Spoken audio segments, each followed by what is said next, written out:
Assalamu alaikum all, this is me at Shamul Haq. I'm here to represent my TEDx startup.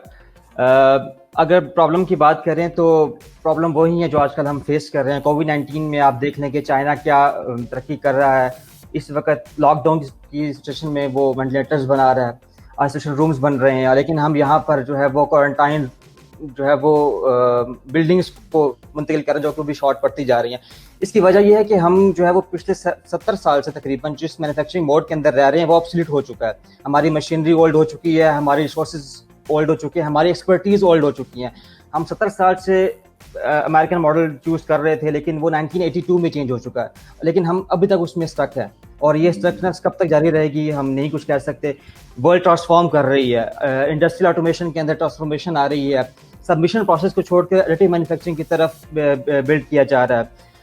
इस वक्त overall industrial automation जो है 42% additive manufacturing के ऊपर जा रही है, लेकिन हम स्टिल सबमिशन प्रोसेस को यूज़ करने पर इत्तेफाक कर रहे हैं, क्योंकि हमारे पास वो एक्सपर्टीज़ नहीं है, हमारे पास वो मशीनरी नहीं है जिससे हम जो है वो एडिटिव मैन्युफैक्चरिंग हासिल कर सके।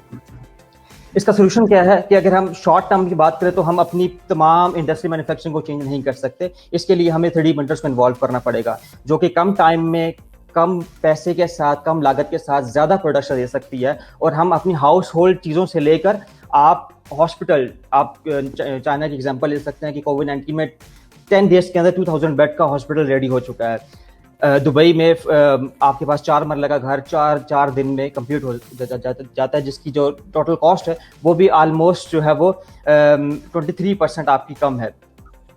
बात करें तो मार्केट टैप के हवाले से तो हमारे पास कंस्ट्रक्शन इंडस्ट्री है, $100 मिलियन की है, हेल्थ सेक्टर है, aircraft industry, fashion industry, automotive, education, ये तमाम इंडस्ट्रीज वो हैं जो कि हम एक्सपोर्ट करते हैं। हम बाहर से अपनी मशीनरी मंगवाते हैं, अपनी बाहर से टूल्स मंगवाते हैं, जिसके ज़रिए हम अपनी जो ज़रूरियात है वो पूरी कर सकते हैं। अगर हम 3D प्रिंटर्स को इन्वॉल्व कर दें अपनी मैन्युफैक्चरिंग के अंदर तो हम ये तमाम काम घर में अपने घरों में खुद कर सकते हैं। आप 3D प्रिंटर से एक वाटर टैप से लेकर एक ह्यूमन ऑर्गन तक बना सकते हैं। बिजनेस मॉडल की बात करें तो education sector, health sector, construction sector, ये वो सेक्टर्स हैं जो कि बूम कर सकते हैं अगर हम 3D प्रिंटर को इन्वॉल्व कर दें इसके अंदर, क्योंकि 3D प्रिंटर वाहिद हल है जो कि आप मैस प्रोडक्शन जिससे कर सकते हैं। अगर बात करें वैल्यू प्रोपोजिशन की, I think we are the best because we are customize. अगर मार्केट में जो अवेलेबल हैं 3D प्रिंटर्स वो कस्टमाइज नहीं है, वो ऑल इन वन है, वो प्राइस में ज़्यादा, हमारी प्राइस जो है वो बहुत कम है। हम स्मॉल स्केल बना सकते हैं, हम लार्ज स्केल बना सकते हैं, हमारी स्केलेबिलिटी ज़्यादा है, हम मनी बैक गारंटी प्रोवाइड करते हैं, हमारी जो प्रोडक्ट है वो एंटी वाइब्रेशंस है, एंटी नॉइज़ हैं, और इसके बाद हम जो है वो सर्विस भी प्रोवाइड कर सकते हैं। इसके अलावा शिपिंग कॉस्ट अलग है। अगर आप चाइना से, यूरोप से इम्पोर्ट करवाते हैं तो आपको 30 to 25,000 जो है वो एक्स्ट्रा पे करने पड़ते हैं, जिसमें हमारा एक 3D प्रिंटर तैयार हो जाता है। कॉस्ट स्ट्रक्चर जो है वो ऑलरेडी हमने बात की कि 50% कम है।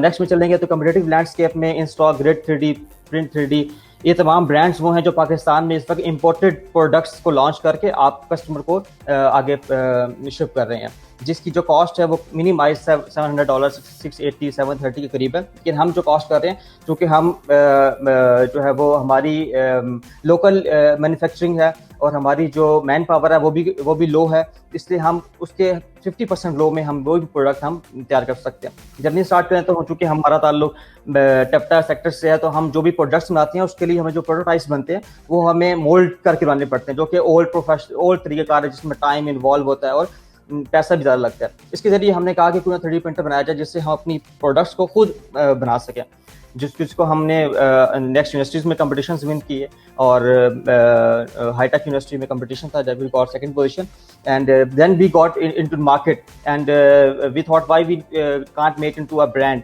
तो हमने इसके ऊपर काम किया, इसके MVPs तैयार किए। फर्स्ट MVP हमारा टाइम लगा, सेकेंड MVP हमने कस्टमर्स के साथ, जो हमारे कस्टमर थे जिन्होंने हमें ऑर्डर दिया था उनके साथ हमने फीडबैक लिए, उनकी फीडबैक लेने के बाद हमने उसको कस्टमाइज किया, and we sell it and we got 5,000 commission, and it can be manufactured in 1 week और लेस टाइम। वे फॉरवर्ड में अगर आप बात करें तो prime minister says that we going to build 20 lakh houses in near Pakistan scheme, तो why not we introduce 3D printers in it. अगर China 20 दिन में 2000 हॉस्पिटल्स, 2000 बेड हॉस्पिटल बना सकता है। दुबई में जो है वो 4 घंटे के अंदर बिल्डिंग बन सकती है। तो हम क्यों नहीं अचीव कर सकते ये 20 लाख का मार्जिन हाउसेस का इन a year or so. I think we have to introduce 3D printers, otherwise we will not reach the pace of transformation the world has gone. Right, thank you. तो शाम, आपने तो कमाल ही किया ना, अपने टाइम के अंदर प्रेजेंटेशन खत्म किया है। Well done. अच्छा जी, ओवर टू दी पैनलिस्ट जी। अच्छा, ये अच्छा मुझे बताइएगा कि आपके कुछ जो कॉस्ट ऑफ प्रोडक्शन का या रेवेन्यू का कोई पीएनएल का कोई ज्यादा इन्फॉर्मेशन नहीं था, तो आप इसके जरा बताइएगा आपके फर्स्ट ईयर में प्रोजेक्शन क्या है, नंबर 1। नंबर 2, ये आप मैन्युफैक्चर किस तरह करेंगे इसकी टेक्नोलॉजी की, और आपकी जो टैलेंट है जो आपको जरूरत है कैड कैम की, वो कहाँ से आप लाएंगे? पहली बात आपने की कैड कैम की। Basically we are technical institute, we work in the technical institute where we have a lot of raw talent. Students are working on the CAD experts. Our student one is working on the CAD designs, and जो हमने model design किए वो हमारा अपना model है. In fact we have the videos जिसमें हमने उसको तैयार कर रहे हैं, पूरा उसका हमने मॉडल डिज़ाइन किया और ये हमारा अपना डिज़ाइन है और हम इसको स्केलेबल भी कर सकते हैं, हम इसको लार्ज साइज तक भी कन्वर्ट कर सकते हैं. तो हमारे पास रॉ टैलेंट है. कैड कैम एक्सपर्ट्स उस लेवल के नहीं है, लेकिन we can hire in future if we need certain changes. पहली बात ये जिसमें हमने एक्सपर्ट हो गया. दूसरी आपने बात की, सॉरी अगेन क्वेश्चन रिपीट कीजिएगा.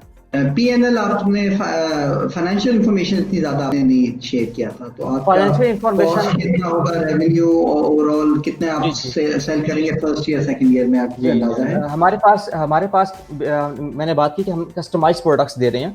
हमारी जो प्रिंटर की जो लो कॉस्ट है वो 8 to 10,000 से स्टार्ट होती है और ये कॉस्ट वो है जो कि आप एक प्राइमरी स्कूल एक हैंडल कर सकता है. I mean we in primary schools the students can make toys for them. Universities की डिमांड और है, मेडिकल इंस्टीट्यूट्स की डिमांड और हैं, प्रोफेशनल साइंटिस्ट की डिमांड्स और हैं. तो उसके साथ हमारे पास जो प्रोडक्ट्स हैं वो वेरी करती हैं. एहतिशाम, थोड़ा सा if you can shed some light on how will you market this, या आपकी मार्केटिंग स्ट्रैटेजी क्या होगी, और हाउ डू यू, अब ये कस्टमाइज्ड प्रोडक्ट है तो मैं ये भी समझना चाह रहा हूँ कि is the aim, is the goal is to go nationwide, is it to scale nationwide, or is it to go global, or what's the scalability, what's the approach towards scalability? Okay. First of all, we belong to TEFTA and there are 400 institutes under this authority. So अगर आप 400 इदारों के अंदर हम अब इसको target कर लें तो 400 इंस्टीट्यूट्स में हमारे पास अगर एक प्रिंटर भी हमें डिमांड मिल जाए तो हमारी अपनी अथॉरिटी ही बहुत है इनिशियल स्टेट के ऊपर. Then we target primary schools, then we target universities and medical institutes and then construction sectors. तो हमारे पास रेंज बहुत है. अगर हम लो लेवल से भी काम स्टार्ट करें तो हमारे पास अपने जो इंस्टीट्यूट्स हैं वही बहुत हैं, क्योंकि every institute involve 3D printing additive manufacturing. तो हम लोकल लेवल के ऊपर मैन्युफैक्चरिंग कर सकते हैं बजाय से कि हम अपनी ये मशीनरी बाहर से इंपोर्ट करें. तो we have a lot of revenue generated in our own zone.